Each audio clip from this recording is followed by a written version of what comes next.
Delimitation ప్రక్రియ వల్ల దక్షిణాది రాష్ట్రాలకు ఎలాంటి అన్యాయం జరగదని కేంద్ర మంత్రి కిషన్ రెడ్డి అన్నారు.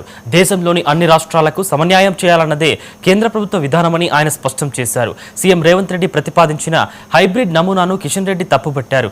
రేవంత్ ప్రతిపాదనలు అంబేద్కర్ ఆశయాలకు విధానాలకు వ్యతిరేకమని విమర్శించారు.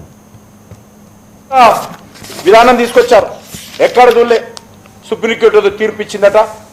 ఆ తీర్పు ప్రకారము ఈ యొక్క నియోజకవర్గాల విభజన జరగాలంటాడు ఆయన. అది కూడా ఆయన మేధావితనానికి అద్దం పడతా ఉంది. ఈరోజు మనం చేస్తూ ఉన్నాను హైబ్రిడ్ నమూనా.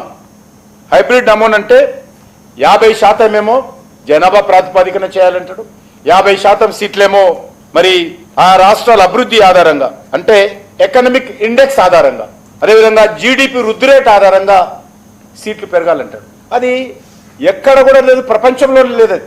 ప్రపంచంలో కూడా ఈ రకమైనటువంటి ప్రతిపాదన ఎక్కడ కూడా లేదు.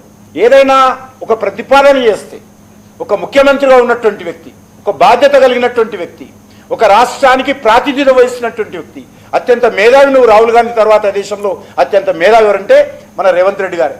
అటువంటి రేవంత్ రెడ్డి గారు ఈ ప్రతిపాదన చేస్తే మరి ఈరోజు దేశమంతా కూడా ఆశ్చర్యపోతా ఉంది.